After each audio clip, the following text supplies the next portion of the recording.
बरसोला कला में आए हुए हैं सब लोग।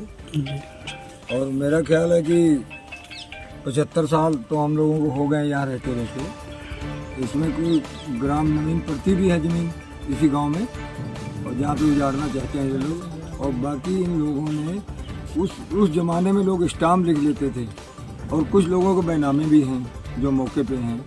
एक तो सरकार कह रही है कि हम गरीबों को बसा रहे हैं, गरीबों को आवास दे रहे हैं, और एक तरफ बने बनाए घर उजाड़े जा रहे हैं और शांतिपूर्वक सब लोग बैठे हैं, कोई भी हस्तक्षेप नहीं कर रहा कोई।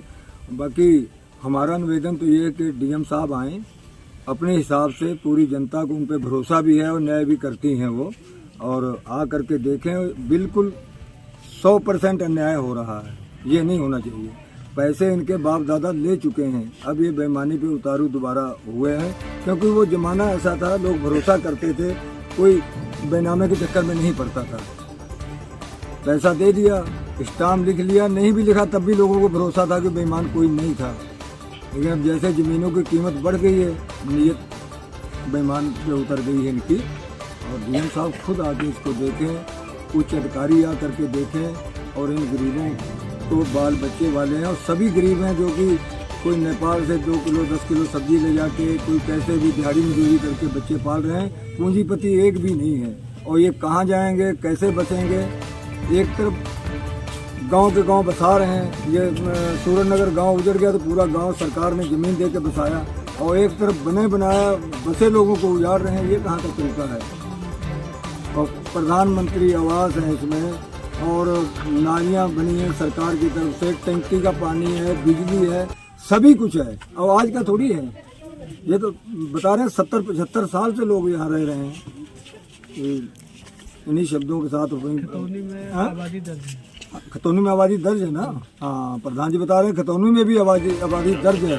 लेकिन मतलब कोई भी काम कायदे कानून से होना चाहिए। ये थोड़ी कि आए अपना घर लोगों को घरों से निकाला, खुद घर में घुस गए। ये बहुत ही अन्याय हो रहा है। हमने अभी सरदार जी, हमने अभी घर पे जा करके देखा है तो घरों के अंदर जो महिलाएं हैं, महिलाओं को घर के बाहर निकाल दिया गया है, बच्चों को बाहर निकाल दिया गया है। जो पुलिसकर्मी यहाँ के हैं वो घर के अंदर चारपाई डाल के लेटे हुए हैं, कुछ बैठे हुए हैं। तो कितना अन्याय की बात है।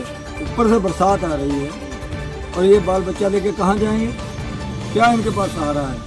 एक मजदूरी के बिना इनके पास कुछ नहीं है, ना किसी के पास 2 बिस्वे ज़मीन है, ना किसी का कोई रोजगार है।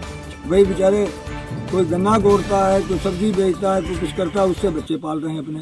जिस तरह से पुलिसकर्मी अंदर घर के अंदर लेटे हुए हैं, ऐसा लग रहा है कि जो यहाँ के जो महिला या पुरुष जो भी हैं वो ऐसा लग रहा है कि आतंकवादी हैं। जिस तरह से उनको घर के बाहर निकाल दिया गया है, जो पुलिसकर्मी घर के अंदर लेटे हैं।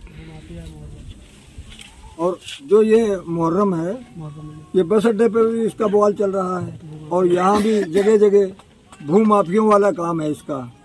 और बिल्कुल इसके संज्ञान लेना चाहिए और डीएम साहब को खुद आना चाहिए। ठीक है।